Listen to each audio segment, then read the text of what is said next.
I would like to do is this. I want Juan here as a moderator. Yep. But of course, that's his job.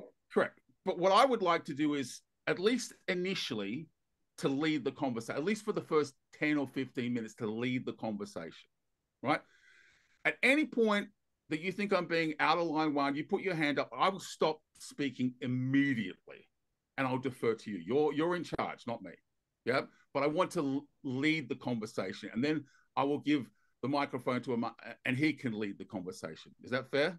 Yeah. We'll take turns. Right. All right. No, I just need to intervene very quickly. Normally in debate rules, we usually flip a coin to decide who goes first. But Victor, no. Victor, start, you take it off. Okay, cool. All right. Since you want to speak. So what I would like to do is just understand this. If you scream at me, if you swear, like, and I don't mean fuck, I mean, like, if you start abusing me or calling me names, the conversation's over. Do you agree? That goes without saying. Why would you have that expectation of me? And the same applies to you, Victor. Of course, it cuts both ways. The reason I say that is I looked at a lot, quite a number of pieces of content because I wanted to understand the man that I was talking to. And quite bluntly, you have a reputation, and I understand why, of having Instagram debates that break down into screaming matches. That happens every time. That's not true. See, we started with an ad hominem, and we started with a false ad hominem. Okay, so let's do this. There's no reason to begin on that. I already said it's very simple. It's very simple. I'm here to debate. We are already working with a delay. If at any point I am out of line, Juan is there to moderate, and he can stop me, and he can bring the debate to an end, and I will concede the debate. If there is any bad behavior on my part, I concede the debate. Fair enough? That's all I'm asking. Right. So let's begin. I want people to understand how we got here. How did these three men end up on this call? Because you need to understand the context of who I am and who you are. I use a personality, an avatar, a profile online that is a massively amplified version of who I am in real life. Yeah. And I do that unashamedly as a marketing mechanism. For 10 years, I produced high quality, free, long form educational content. And quite bluntly, no one was interested. No one wanted to watch that. People want to watch exciting, entertaining content, right? So what I have learned over the years is if you sit down and turn the camera on and talk for an hour, factually, evidence-based, about something of great value to individuals, 99% of people don't watch it. So I make no apologies. I make no mistake. I use an amplified version of myself. It's not false. It's an amplified version of myself online because what it does is it creates attention that I can direct to the conversation. I need everybody to understand that. That is how I operate online. Now, I was on my page talking about the problems with the quality of knowledge and educational content in the Indian marketplace as regards to fitness and bodybuilding and performance-enhancing drugs. Now, the first question I have for you is, it is my opinion, and I would like to know your opinion, that the level of knowledge in the Indian market about fitness and bodybuilding and nutrition and drugs and things like that is quite possibly the worst in the world. It's really bad. And I don't mean bad. I mean, there are medical doctors that don't know what they're talking about. And I was having a series of very colorful conversations calling out India's best educators. I literally said, nominate India's #1 performance-enhancing drug educator, and I'll show you that he doesn't know what he's talking about. And I just... All right, Victor, can I intervene and answer that question? Absolutely, 100%, yes. I'm interested in your opinion. So for Juan, because Juan's the moderator and we've got a debate topic, I'm willing to allow the fact that this debate hasn't started on the topic that we've originally discussed and settled on. Yeah. And that's okay. If we want to set some context, I just want to make sure that we aren't working with the time limit so that we don't fall short. We have no time limit. You can take as much time. No time limit whatsoever. No time limit. There's no... Fantastic. There's no time limit, but I think at 10:30, I just need to help my girlfriend put something in her car. We'll be done. I promise you, we'll be done in an hour because I really don't have that much to say. I promise. No, see, that's the thing. If we just have an hour, then I would like us to No, begin with the topic of the debate you because there's will a lot have to speak about. you will have all the Having, time in the world. You will have all the time in the world. I promise you, I you will understand. not get cut off. Okay, so let me finish my point, right? I have to respond to your point, Victor. That's why I started speaking. My question is this: do you agree with me? Do you absolutely not? You're speaking to India's finest educator, and a large part of how I built my reputation, and one can attest to that, is by challenging all the evidence-based information that circulates in the Western evidence-based circles. So I've had debates with some of the best in, supposedly the best in the world in nutrition and exercise science. And I wholeheartedly disagree that the West is ahead of us or any other country right now has better access to nutrition and exercise, quality nutrition and exercise information than India does.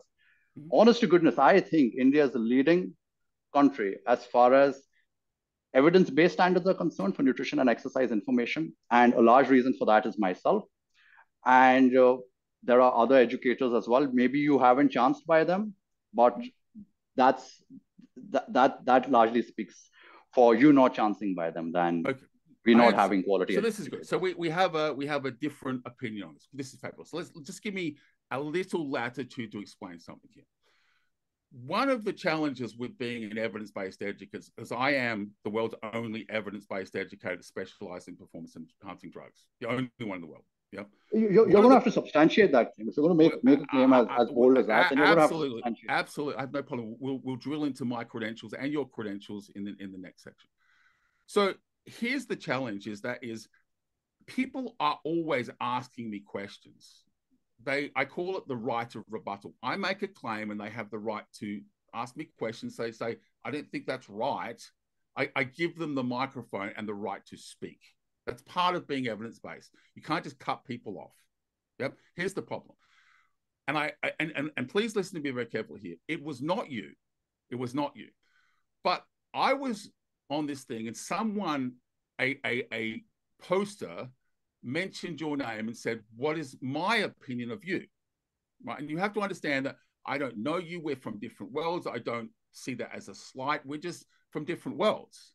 Yeah. I don't know you. You don't know me. Right. So the first thing I did was I took a very quick look at your profile and I asked the poster two questions. One, are you a medical doctor or are you a PhD or you simply call yourself a doctor? Can you answer that first question? Why do you use the term and allow people to call you Dr. Duggal? Are you a medical doctor? Yes or no? Well, before I answer that question, I need to point out something that we started off on a different topic.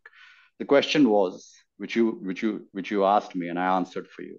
The question was that do I agree that India has the lowest standards for nutrition and exercise education and nutrition and exercise information? And I said no. In fact, my stance is that India has the highest standards as far as nutrition and exercise science education is concerned. So we have deviated from that topic. You haven't responded to that. Nonetheless, I'm absolutely fine with helping you understand why I call myself Dr. Duggal. I've never claimed to be a doctor. In fact, if you see my name on Instagram, it's Aman Duggal. When I was making my Instagram handle, I tried to use as few characters and as few letters to coin a nice, elegant, concise Instagram handle because those tend to look nice. I have a saying that underscores are ISOs when you choose your Instagram handles. I teach my students how to choose the right Instagram handle too. So I tried Aman Duggal, I tried Duggal Aman, I tried a lot of different permutations and combinations. And eventually I thought to myself, let me just try Doc Duggal, and I chanced by Doc Duggal. I have a very popular name. There are a lot of Aman Duggals in India. So Doc Duggal it is. And this is something which I have clarified numerous times. In fact, in the last podcast I did, we started with the same question that you just asked me. And the host asked me for what's the story behind Doc Duggal. And I just told him that it's a username and that's it. And I've never claimed to be a doctor. I've never claimed to have a PhD. And are you aware let me finish, Victor. Let me finish. And no one has this. No one's ever been led to believe that I'm a doctor. And if they ever have, I'm the first person to intervene and state, listen, that's just my Instagram username and nothing else. Okay, cool. So are you aware that there are people that refer to you as a doctor? They're under the impression that you are a doctor, though? Many people do. That's not true. Many people don't refer to me as a doctor. In fact, most people do not. Okay, cool. So then the second thing was I asked two questions. I asked about your credentials because I assumed that you might be a medical doctor. And I wanted to understand whether you held a PhD or you practice medicine. Is an important distinction. The second thing I asked was there's a tagline. I don't know if it's your tagline or your business tagline. You're bringing science back to fitness. Is that a tag that you use in marketing?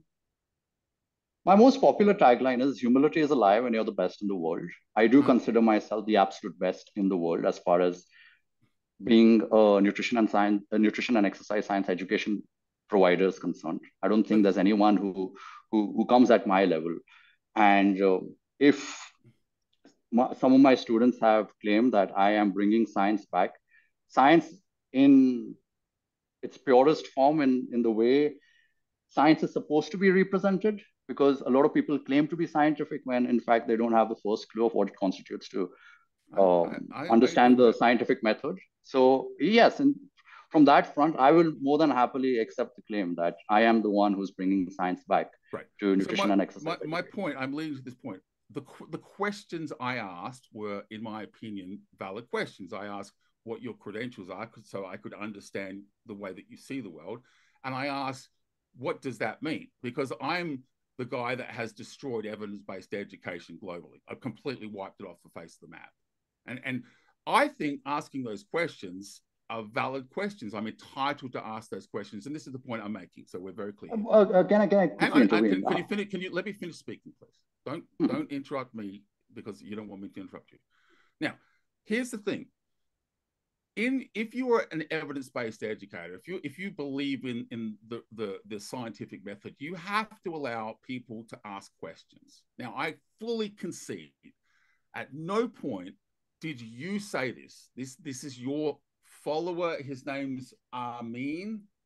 Who is Amin to you? Shahzain Amin. He is one of my students. Okay. And you asked me. Let me just answer on Shahzain's behalf. He's a very well-educated young man, and he works as an event manager, and he organizes a lot of bodybuilding events and expos.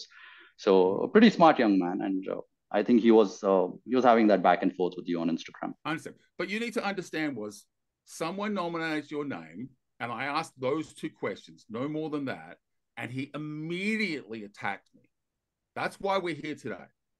Your student brought this conflict forth, right? I have asked the question. Can I see if the attack most certainly came from his side first? You do understand that he challenged me to a debate, told me he would destroy me, and then ran away. You know that, right? You understand that? No, I don't know that because you had close to 50 posts where I was tagged, and sure. I didn't glance at all of them. Neither did I respond to all of them. So if you are saying, and if you are making the claim that Shahzain attacked you first, I would like to see exactly where Shahzain attacked you first. If that is the claim which you are making. See, if this is going to be a debate, you might as well provide evidence to support your claims, even though this is not what we plan to speak about. Here is the challenge. When we have debates like this, it's very difficult to provide evidence on the spot unless we prepare beforehand. So I can certainly provide that. I can provide anything you want. I'm not in a position to be able to show you a screenshot at this moment in time. Yep. No problem. Then here's the solution that I propose. One, can you please make a note of all the references which have to be provided from my side and Victor's side? One of the claims he's making is that Shahzain attacked him first. So we need to make sure that that actually transpired and Shahzain did attack him first. And I'm going to speak to Shahzain about this, and it would become very easy, Victor, if you hadn't deleted about 50 plus posts on Instagram. I will give you his words as a screenshot, what he said to me, what I said to him, and what he said to me. I'll give you that screenshot. Now, what I expect is when I give that to you, when I provide overwhelming evidence, you acknowledge the reason we are here today is one of your students, rather than simply ask the question that I wanted, starting telling me that I'm an idiot and your team literally attacked me. That's how we ended up here. I just want that to be super clear. So I would absolutely provide that evidence. I disagree. The reason why we are here is because Shazin, I think, suggested that if you do have a problem with Indian education and you've spent an awfully long time attacking Indian educators, he said, why don't you debate Dr. Duggal, Aman Duggal? And in the pursuit of that debate, I was very willing to um, agree to any time slot that you prefer, any date that you prefer, the time. Wait, now I need to finish. Sure. I need to help everyone understand why exactly we are here and why I am here in the first place. I am here to debate the topic that you offered. And the topic that you offered is, why don't I provide a solution for my arguments against soy? And that debate topic hasn't started. Now, what preceded and all the back and forth that happened between you and my students or anyone else, I'm not really interested in that. I would like to start the debate. That's what the debate topic is about. Okay. Can we close off this part and then let's move on to that? Is that okay? I don't know. Yep. So let me close it off with one statement. When you addressed me then, you literally said, your actual words came out your mouth was you students said that I should debate Dr. Duggal. That's your actual words. Those are not my words. I said you just said that just then. You can go back and look at the recording. I said Dr. Duggal. There's a difference between Dr. Duggal and Dr. You Duggal. said doctor. One, you heard that. Did I say doctor? I just wrote Aman. I'm not sure. I didn't make the distinction between doc and doctor. All right. It's a recording. It's a recording. Since it's a recording. Here's another thing which we do. I choose my words very carefully, Victor, and I remember the words that I use. I clearly said Dr. Duggal, and I'm willing to concede the entire debate if the word doctor came out of my mouth. I didn't say doctor. I said doc. It's a recording, so we'll get onto that. Let's leave that part to that point there because it's on the tape. Okay, so let's move on. Let's talk about the subject we're actually here, because that's how we got here. I think that's important, right? Now let's talk about the subject of the debate. It's been brought to my attention that you are not a fan of soy as a nutritional, let's call it a nutritional input. I think that's fair. Would you like to take the microphone? Yeah, sorry. Sorry. So if we're going to start the topic of the debate, I'm going to give you 5 minutes to explain to Aman, or 6 minutes, anywhere from that time, what your stance is, because I think you're the affirmative stance. And then Aman, you could have a ritual of or you could explain your part in 5 to 6 minutes, and then you could have your ritual. I think what we should do is let Aman have the microphone, because I went first before. Yeah, let him go first, unless you want me to go first. So what I'm proposing is, why don't you take the microphone and enunciate for people what your position stand is on the use of soy-based products in human nutrition. I'll let you speak. Yeah, sure. People are quite familiar with my stance on soy already, but I'll try and explain it as concisely as possible. My first debate, where I featured arguments against soy, took place in, I believe, March of 2021. That was my first debate. Then I had a second debate with a PhD in biomedical sciences. And then I had a third debate with another biochemistry student.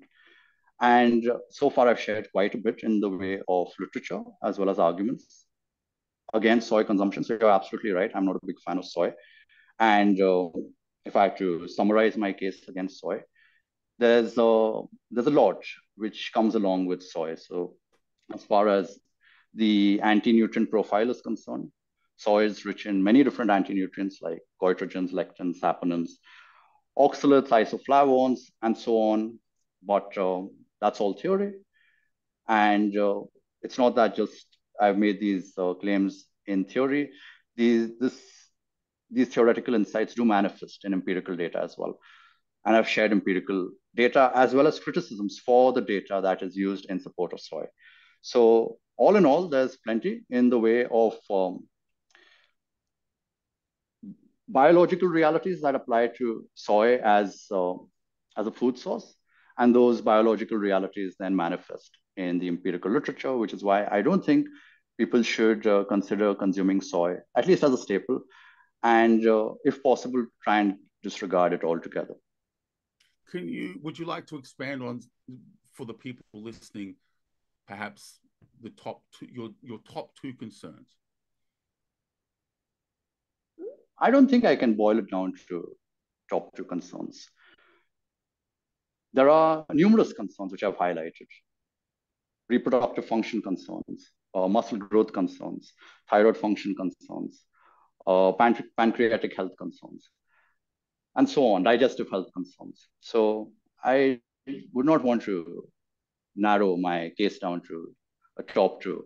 There's a lot, and when we expand upon each individual problem, there's obviously quite a bit of nuance to highlight the accuracy of how that problem actually manifests in human health. So I don't have a top two, but it is quite problematic as a source of nourishment. Can you expand on your concerns about reproductive health? You said reproductive first. Oh yeah, sure. With regards to reproductive health, there's a lot.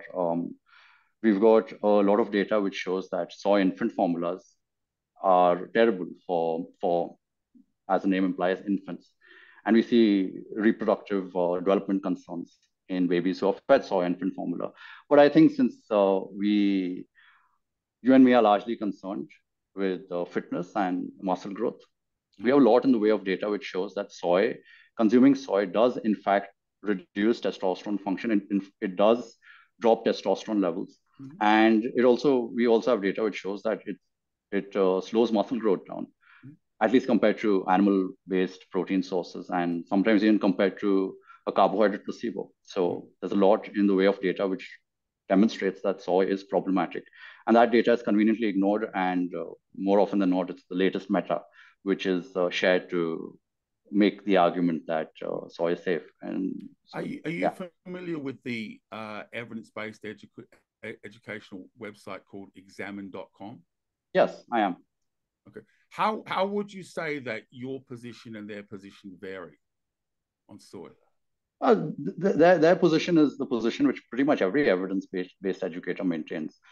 And they appeal to the latest meta. I think the Catherine Reed meta, where Mark Messina features. And the reason I bring up Mark Messina's name is because he pretty much features in every single meta-analysis and review, which tries to make a case for soy's health benefits and ignores the downsides. So he doesn't write for Examine though, does he? I'm asking about. He doesn't. About Examine. So Examine.com. No, but Examine borrows from his work. Examine references his reviews and metas to make that traditional evidence-based claim that soy is absolutely safe to consume. Having said that, wait a second. Since you did bring up Examine.com, let me finish. Yeah.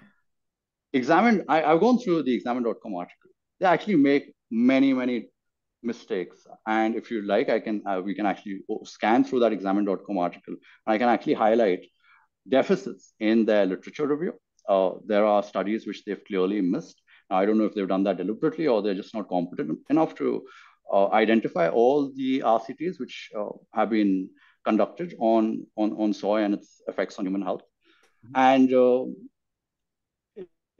I wouldn't regard Examine. I don't regard Examine as an evidence-based source. I think they're incredibly overrated, and they tend to make a lot of mistakes. And more often than not, they do not do a thorough job at addressing all the literature. Can I have a few minutes of time on the microphone now? Is that possible? Please go ahead. Okay. So I would put it to you, if you went to examine.com now and you asked the question about the application of soy, and the first thing you literally said was in infant formula, they completely agree with you. It's not recommended. Not recommended.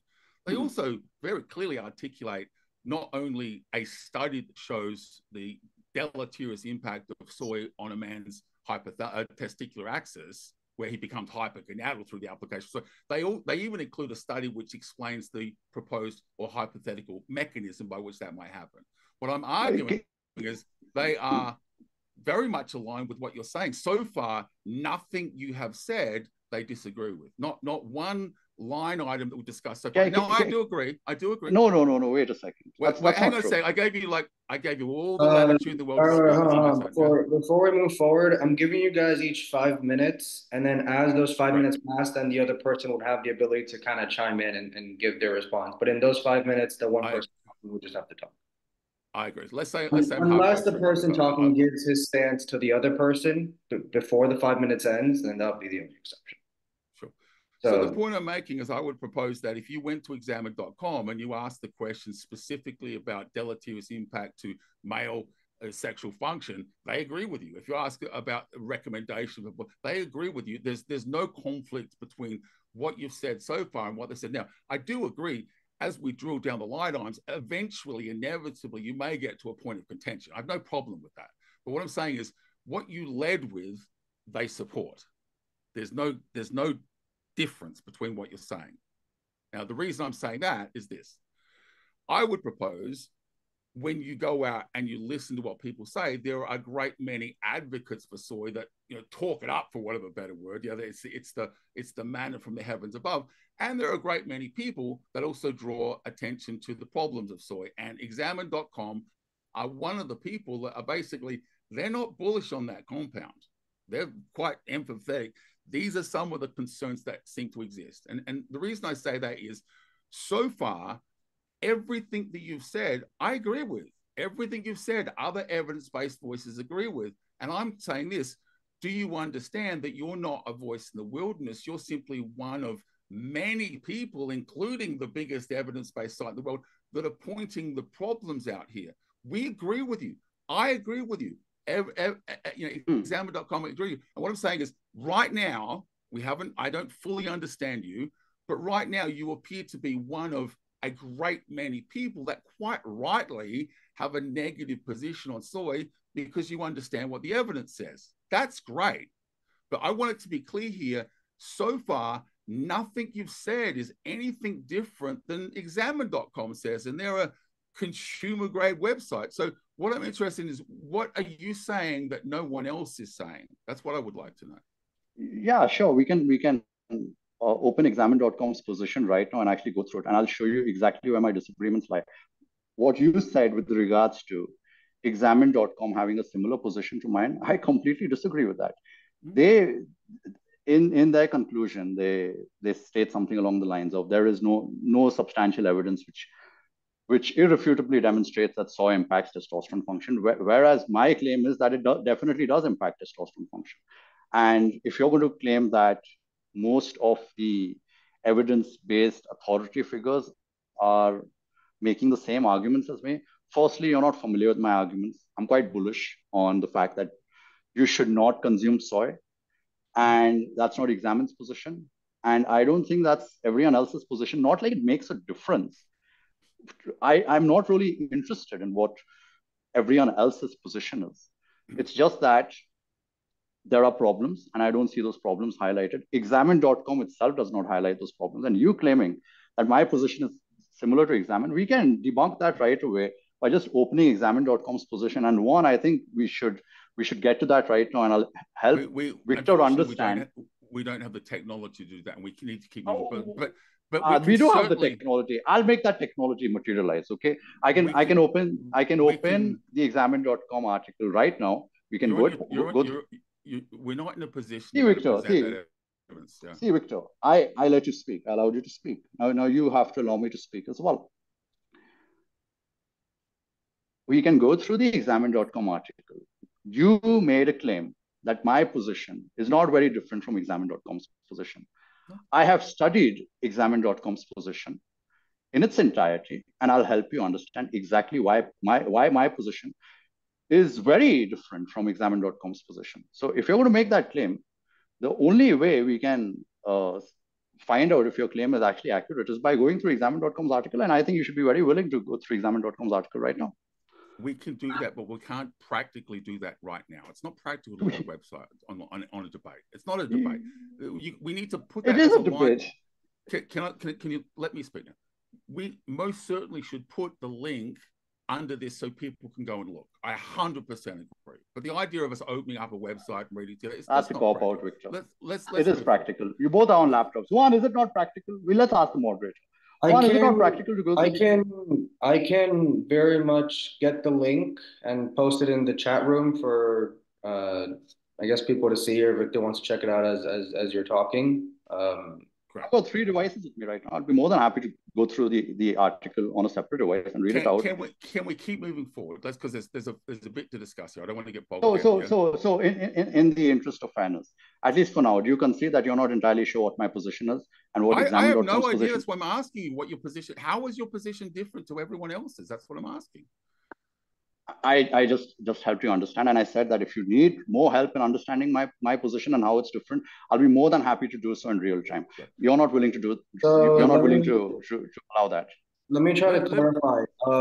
Victor, you said Aman's position is very similar to examine.com, but Aman says that examine.com says they're not very conclusive on the evidence of soy and its effects, but then Aman says that his position is very, or Aman, you're very confident. What I would suggest is this. If you spoke to a soy advocate, they would never give you the study that shows that soy produces a hypergonadal outcome in a man. They're not going to give you that link.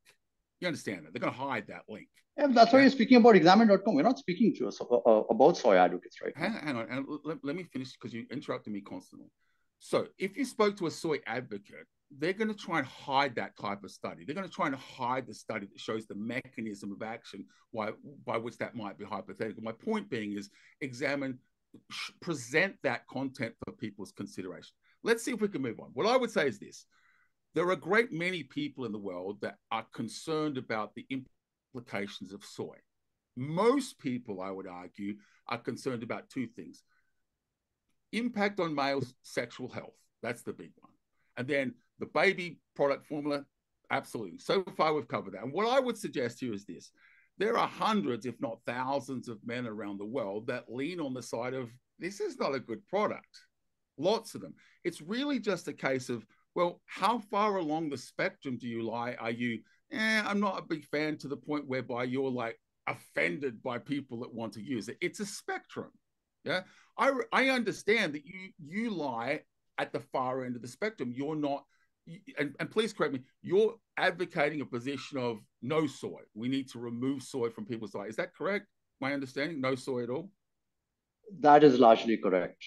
Okay, correct. So what I'm proposing here is you have to understand my position, and I don't understand you because I don't know who you are, and you don't understand me because you don't know who I am. What I'm saying is, here's my position on soy. I don't consume soy. I don't recommend soy to my clients. I have serious concerns about, sexual health function and things like that. But here's the thing, and that is, I will go even so far as to say, on a personal level, the idea of eating chunks of soy is disgusting.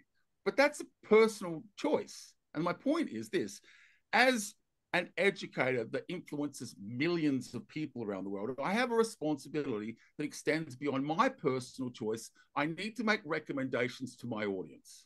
Now, here's what I'd say, and that is that just because I don't eat soy, just because I don't think it's a thing, I would say, if someone came to me and they said, look, I'm making a conscious decision to be a vegan, right?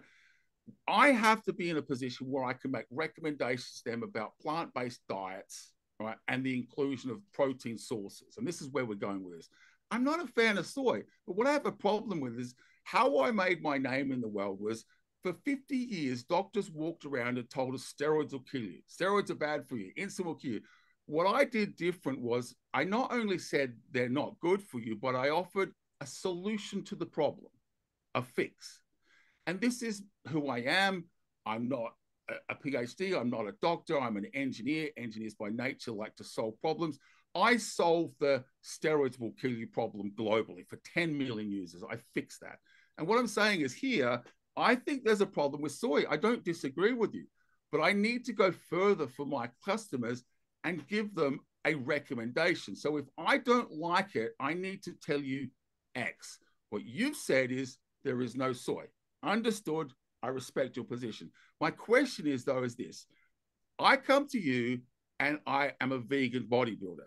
and I need to create a diet plan that I can realize 200-gram protein outcome from you. I have tried multiple times to put together a diet plan that doesn't include soy because I don't like soy, and it's really hard to do that. And I would even go one step further and say it's completely plausible by removing soy and putting a substitute in, you either don't get any advantage or you could potentially make it worse. Let me give you a silly and extreme example of make it worse. Let's say hypothetically someone came to you and they were a vegan and they had a nut allergy. Taking soy out and putting nuts in would be the worst thing in the world. You could kill them. Now I know that's silly, but it explains my point. If we take soy off the table, I'm not completely opposed to that. Mm-hmm. What I want to know, what do we offer in place? The microphone is yours. Okay, yeah, you have 5 minutes, then Victor, no interrupting those 5 minutes, and then you could go into whatever. 100%. All right.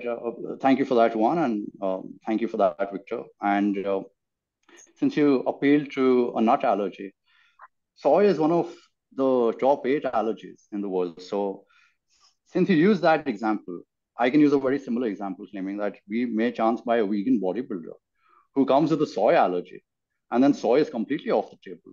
In which case, if our reliance on soy is so great that we are not able to create a plant-based diet minus soy, especially in the year 2024, it actually speaks for our inadequacies as a coach. It's a limitation, and I feel given the fact that we have access to other plant-based protein powders and other plant-based foods, which are incredibly high in protein. Case in point, you got pea protein isolate, rice protein concentrate, we got hemp protein. We even have something pretty cool, which is becoming popular, which has an amino acid profile better than whey isolate. It's vegan whey.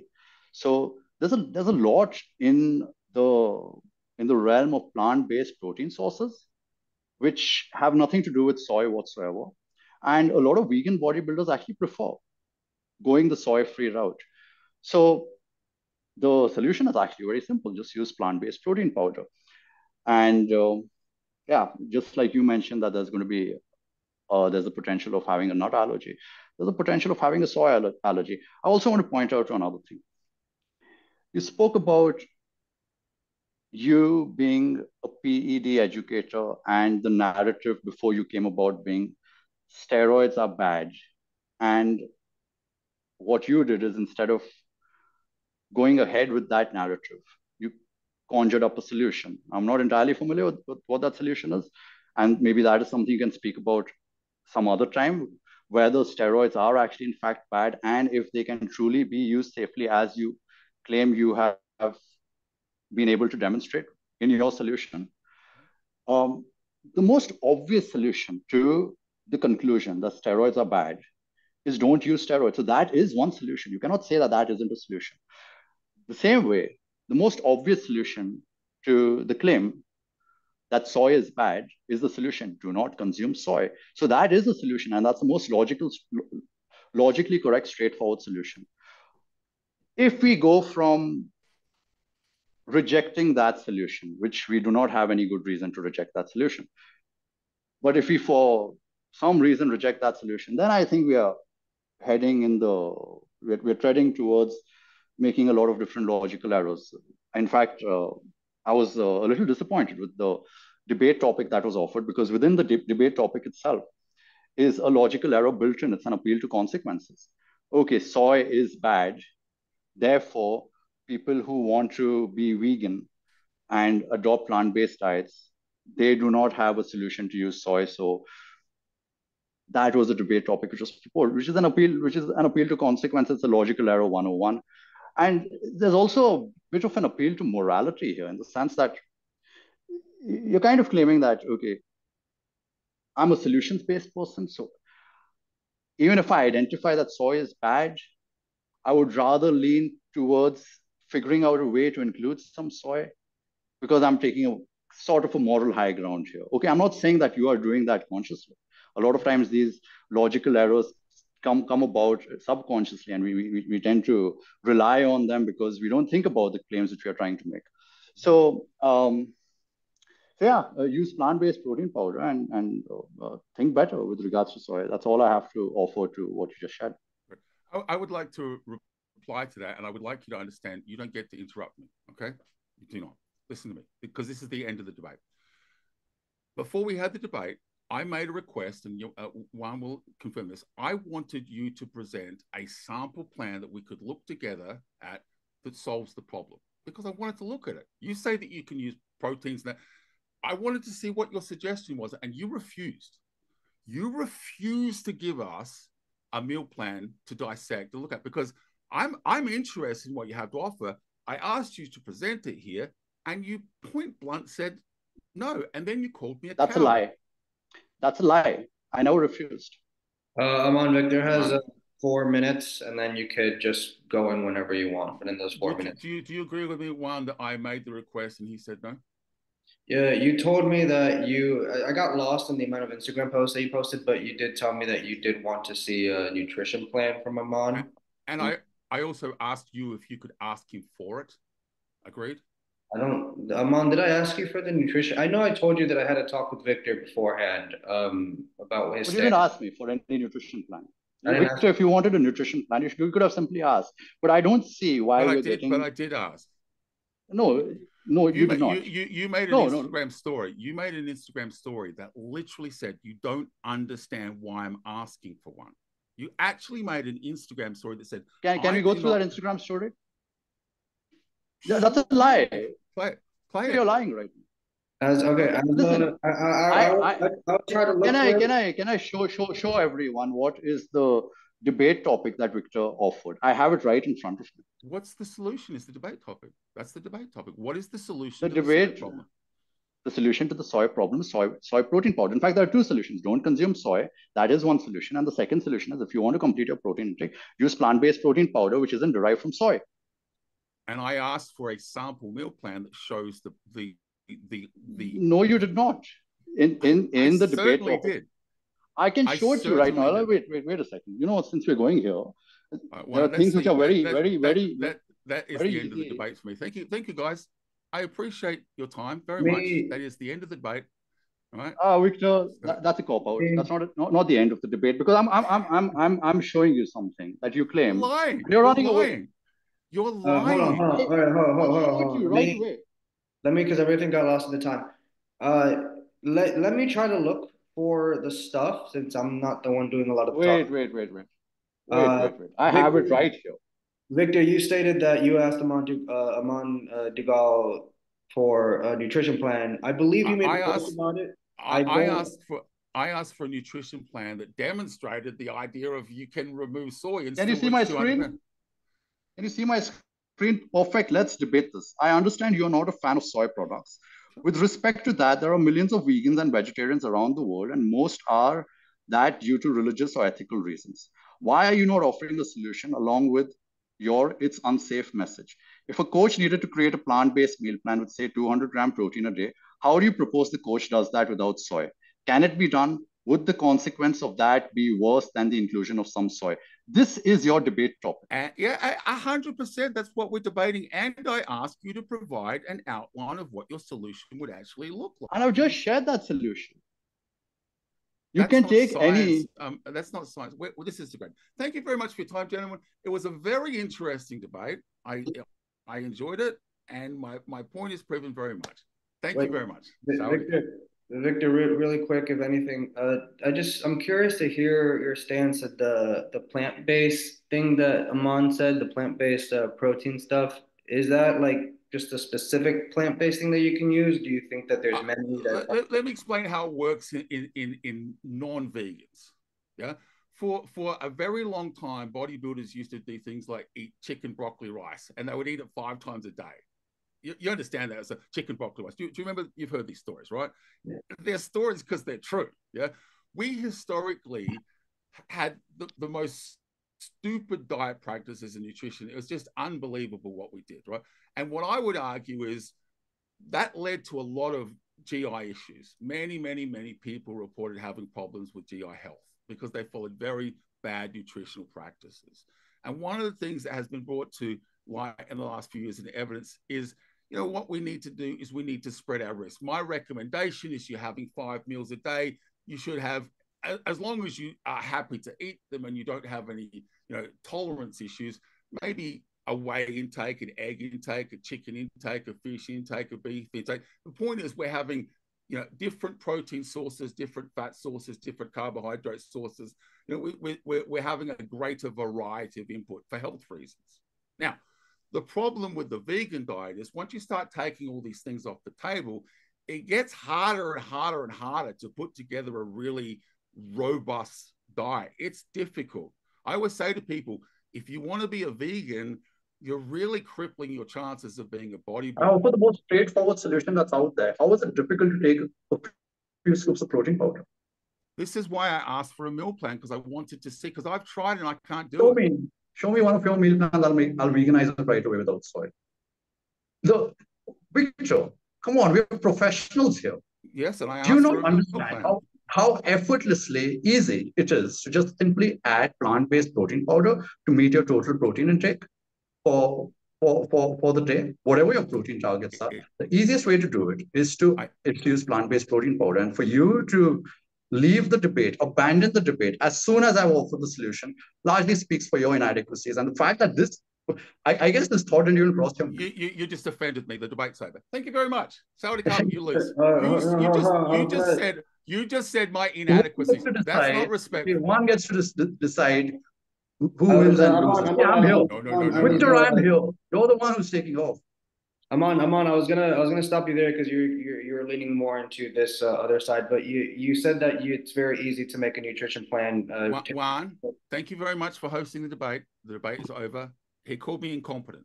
That's it. That's a direct violation of our agreement. You do not insult me. It's not. If it's supported by evidence, which we have clearly demonstrated that you are incompetent. You are an incompetent thinker. And this debate demonstrates it. It's not a lie. You can call out the ad hominem, but it's not an ad hominem if it's true. Okay. I wanted to ask Aman if I don't know how the debate's over, buddy. The debate's over. Thank you very much. I appreciate both your times. I will post this for my audience. Thank you very much. Saudi Cup. Better post it. Don't post it.